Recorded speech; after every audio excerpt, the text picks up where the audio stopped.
Bom, pessoal, nessa aula a gente vai falar sobre impedância de radiação, que é um tema bem importante quando a gente quer caracterizar a radiação sonora por alto-falantes e quando a gente quer caracterizar, por exemplo, microfones que são irradiados por uma onda sonora. Então, vamos lá. Nós vamos investigar alguns problemas de radiação sonora, como que algumas fontes elementares radiam som. Nós vamos começar investigando um caso bem simples, que é o de uma esfera pulsante. Então, a gente vai ter uma esfera que está pulsando e vibrando, né, com a sua superfície vibrando e irradiando uma onda sonora. E a velocidade de vibração aqui vai ser dada por esse termo. Então, a gente pode calcular a pressão sonora em qualquer ponto no espaço e a gente pode ir para um quadro aqui para investigar esse problema. Então, a gente tem a esfera pulsando aqui, certo? Vibrando com velocidade uniforme em toda a sua superfície. E a velocidade da esfera vai ser dada por esse termo aqui, em que a gente tem o deslocamento na superfície sendo um q0 em metros, e a velocidade vai ser um j ômega q0 e na j ômega t, a velocidade harmônica da superfície da esfera. Se a gente quiser calcular a pressão em qualquer ponto R aqui do espaço, certo? A gente pode usar essa expressão aqui, tá? Então, nessa expressão aqui, a gente tem alguns termos importantes, como a densidade do ar, a frequência angular, o 4πr, que vai ter a ver com a distância, então essa pressão ela vai decair com a distância.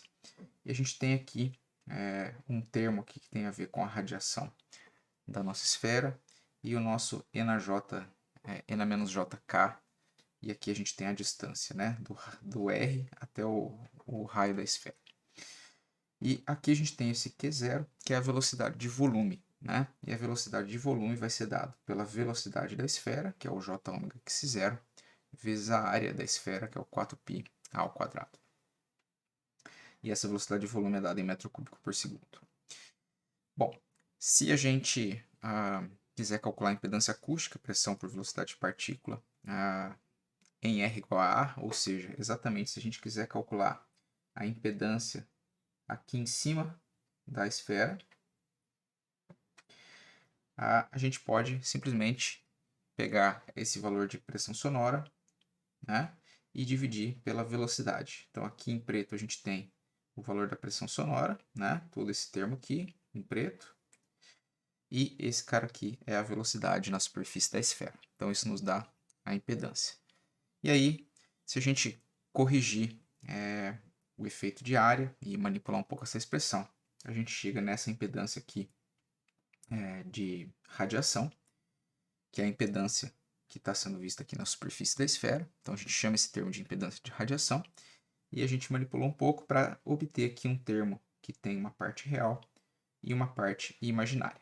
E imediatamente vocês podem ver que tanto a parte real quanto a parte imaginária dessa impedância de radiação dependem, né, desse fator Ka, que exatamente aqui é a frequência, né, ou o número de onda no caso, vezes o raio da minha esfera, certo? Então, se a gente voltar aqui na apresentação, a gente tem aqui, né, ao resolver as equações e obter a impedância de radiação, a gente tem uma impedância de radiação com essa cara aqui. Né? Em azul, a gente tem a parte real em função do K0A e em vermelho a gente tem a parte imaginária. Então, o que vocês podem observar é que em baixas frequências, ou quando esse termo K0A é muito pequeno, ou quando o comprimento de onda é muito maior do que o tamanho da esfera, a parte real da impedância de radiação é bem pequena. E quando o K0A aumenta, ou seja, quando a frequência aumenta, o comprimento de onda se torna compatível com o raio da esfera e menor que o raio da esfera, a parte real da impedância de radiação é bem maior. Essa impedância está plotada aqui normalizada com respeito à área, com respeito ao K0A, né? Mas o que vocês podem observar é isso, né? Quando o K0 se torna compatível com o raio, ou seja, quando o comprimento de onda se torna compatível com o raio, a gente tem uma impedância de radiação ali que normalizada dá quase unitária. O que implica que lá em baixa frequência, como a parte real dessa impedância aqui é pequena, a gente tem pouca eficiência de radiação. Então, uma esfera pequena não consegue irradiar muito bem em baixa frequência.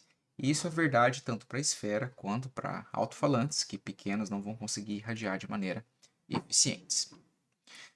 Então, para o K0A muito menor que 1, né, em baixas frequências, ou comprimentos de onda muito maior do que o raio da esfera, a parte real da impedância de radiação é baixa, o que implica numa baixa eficiência de radiação, ou seja, essa fonte ele é um radiador ruim em baixas frequências. O que implica que para ter uma boa radiação em baixas frequências você precisa de uma esfera muito grande, certo? Bom, isso é uma intuição que eu acho que a gente precisa ter para os alto-falantes, porque essa mesma intuição vale. Né? Alto-falantes pequenos são maus radiadores de baixa frequência. E agora que a gente vai ver é um outro tipo de fonte um pouco mais perto do alto-falante, que é o que a gente chama de pistão no bafo infinito. Né? O que é isso? Né? Então é um tipo de fonte elementar que tem uma solução analítica e que é muito parecida com algo que a gente pode fazer com os alto-falantes. Então, o alto-falante, quando ele está livre, numa câmara anecoica, por exemplo, em campo livre, ele não se comporta como uma fonte simples, como um monopolo, por exemplo. Ele se comporta um pouquinho mais perto do dipolo, porque ele vai ter uma parte que se mexe para frente, que vai comprimir o ar na frente dele e rarefazer o ar atrás, então ele vai se comportar como um dipolo. Mas também não é uma solução tão exata, e mas a solução analítica, tanto para o monopolo quanto para o dipolo, é uma solução analítica simples. No entanto, o alto-falante não se comporta tão parecido com essas duas fontes elementares. Por outro lado, quando a gente coloca o alto-falante numa caixa acústica, a gente vai ter o efeito de difração das ondas sonoras no entorno da caixa acústica. E esse tipo de efeito, fenômeno acústico, ele é muito complicado de ser modelado analiticamente. Então a gente não tem uma solução analítica para um alto-falante numa caixa acústica, que é uma coisa fácil de você colocar lá na câmara anecoica e fazer o experimento com o alto-falante.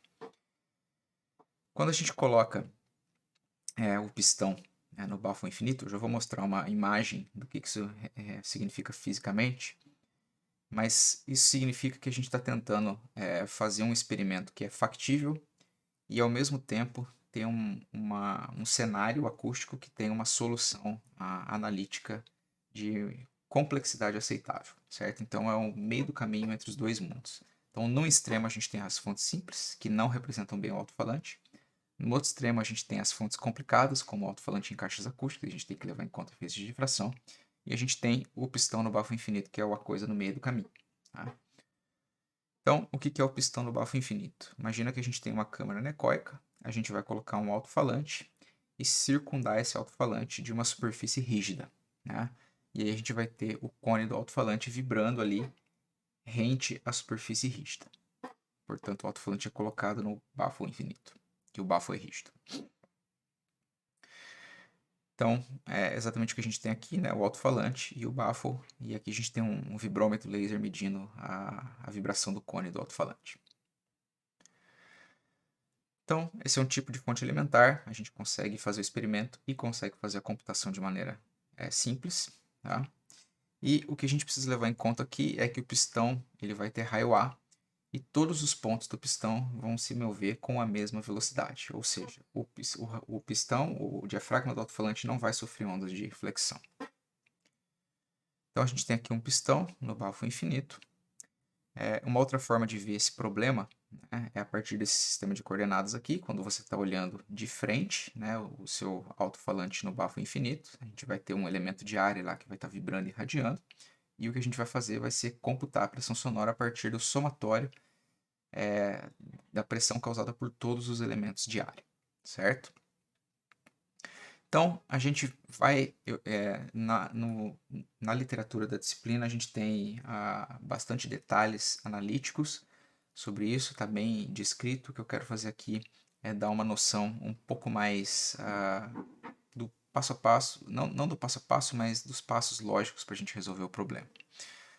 Então, a gente vai considerar coisas como o pistão é rígido, ou seja, todos os pontos se movem com a mesma velocidade, e a gente vai estar no campo distante do pistão, ou seja, bem distante do pistão para medir a impedância de radiação. Então, vai ser a impedância de radiação vista do campo distante. tá?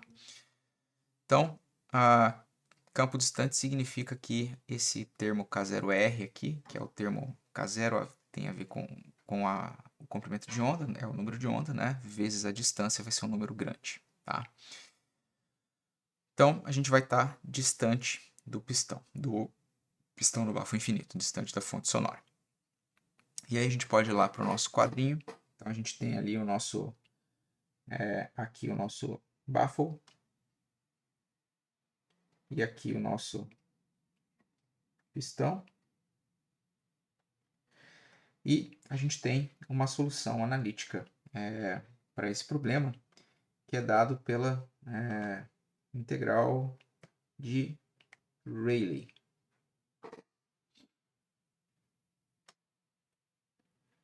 Certo? Então a gente tem essa integral representada aqui nessa expressão. E o que essa integral está manipulando aqui é essa pressão aqui no lado positivo ali do bafo, né? Dado pela integral da velocidade de vibração do pistão vezes a função de Green. Né? Então, a gente tem a nossa função de Green ali. Aqui a gente tem um ponto na superfície e aqui a gente tem um ponto de leitura que a gente vai estar lendo aqui na frente do meu pistão. Certo? Imagina que meu sistema de coordenadas começa aqui e a gente tem o nosso vetor posição onde a gente vai ler a pressão sonora. Certo? Então a gente tem aqui função de Green, velocidade e integral. Então todos os pontos dessa superfície aqui vão contribuir para a pressão sonora, certo? E o baffle, claro, ele não tem velocidade nenhuma, tem velocidade zero, certo? Em campo distante, quando a gente considera lá longe do pistão, o ponto que a gente está lendo, a gente tem essa expressão aqui para a pressão sonora. Certo? Então a gente pode aproximar a solução de campo distante. E o que a gente tem aqui? A gente tem a velocidade de vibração do pistão, lembrando que ela é uniforme ao longo da superfície do pistão. A gente tem a área do pistão, a gente tem a distância aqui, né, desse ponto até o centro do pistão. Isso aqui vai nos dar a distância.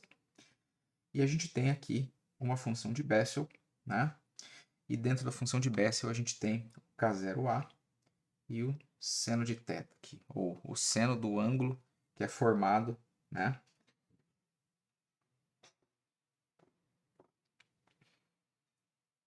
Aqui. Certo? Então a gente tem um θ ali. E aqui a gente tem um termo, né, que tem a ver com a distância. Certo? E aí se a gente quiser computar a impedância de radiação, a gente usa a mesma lógica, né? E aí a gente vai chegar nessa expressão aqui.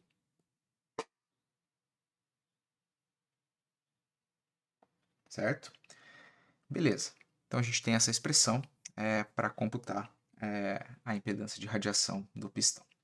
De novo, na literatura da disciplina isso está bem descrito, certo? Usando essa expressão, né, aqui para pressão sonora, a gente consegue computar a direcionalidade dessa fonte. Então a gente pode voltar aqui na nossa apresentação para ver a direcionalidade do pistão. E a direcionalidade do pistão tem essa cara aqui. Então em baixas frequências o pistão no bafo infinito é considerado uma fonte quase que omnidirecional. E à medida que a frequência vai aumentando, o padrão de direcionalidade do meu pistão no bafo infinito vai se fechando cada vez mais, que é uma coisa que a gente observa nos alto-falantes típicos, né? Quanto mais alta a frequência, mais a direcionalidade do alto-falante vai sendo mais e mais estreita, certo? Então aqui para frequências altas a gente tem uma fonte de alta direcionalidade e para baixas frequências uma fonte praticamente unidirecional. E quando a gente olha, né, lá para a nossa impedância de radiação, né, para a nossa expressão aqui, a gente pode plotar essa impedância de radiação. Então, é isso que eu vou mostrar agora para vocês. A gente tem aqui, relativo ao K0A e normalizado também pela área do pistão, a gente tem essa cara aqui de impedância de radiação, né, no qual a gente tem a parte real, que tem essa cara, e vocês podem notar que à medida que o comprimento de onda vai se tornando compatível com o raio do pistão, essa impedância de radiação aqui ela tende a ser unitária, né? Impedância normalizada. E a parte imaginária tem essa cara aqui, que é muito parecida até com a cara que a gente viu lá para a esfera pulsante. No entanto, os valores particulares são diferentes, tá? Outra coisa que a gente pode plotar que é interessante. Pode comparar a impedância de radiação de pistões, dois pistões aí, um de 6 polegadas e um de 15 polegadas. Então a linha contínua é de 6 polegadas, a linha tracejada é de 15 polegadas. E o que dá para observar aqui na parte real da impedância é que o pistão de 6 polegadas vai ter a impedância tendendo a 1 ali, né? A normalizada tendendo a 1, numa frequência mais alta que o de 15 polegadas. Então isso aqui, para mim, está implicando no seguinte. A potência sonora vai ser dissipada na parte real da impedância. Então, o alto-falante de 15 polegadas, ele vai ter uma parte real unitária, aqui normalizada, numa frequência bem mais baixa do que o de 6 polegadas. Isso implica que ele é um radiador mais eficiente de baixa frequência, porque ele tem uma área maior, então sua impedância de radiação é maior, portanto ele irradia com mais eficiência baixa frequência. Ao contrário, em alta frequência, esse pistão de 15 polegadas ele vai tender a ser muito mais pesado, ter muito mais massa. Aí o que vai acontecer? A inércia dele não vai permitir que ele radie alta frequência. Então, em baixa frequência, quem manda é a impedância de radiação. Em alta frequência, quem manda é a inércia do teu elemento móvel. E a gente pode aproximar essa impedância de radiação por um circuito equivalente. Se a gente quiser simular essa impedância de radiação que eu tenho no meu quadro aqui, né, no SPICE, não vai dar para fazer isso porque a gente precisa de elementos como resistor, indutor e capacitor. E aqui a gente tem elementos que variam com a frequência. No entanto, se a gente conseguir simular, né, essa impedância de radiação por meio de um circuito, né, de um filtrinho aqui, a gente consegue aproximar essa impedância. Então, a ideia aqui é que a gente vai ter esses termos, né, de resistência, ampliância, resistência e massa, organizados dessa forma. E quando a gente calcula a impedância equivalente desse circuito, a gente tem uma impedância que se aproxima relativamente bem da impedância do meu pistão no bafo infinito, certo? Daquela impedância que a gente viu lá no quadro, tá? Beleza, então, se a gente for ali para o nosso notebook, né, a gente tem ali a impedância de radiação, dado por essa expressão, coisa que eu já dei na aula, e o nosso circuito equivalente, né, com os valores ali de resistência, A1, A2, compliância e massa.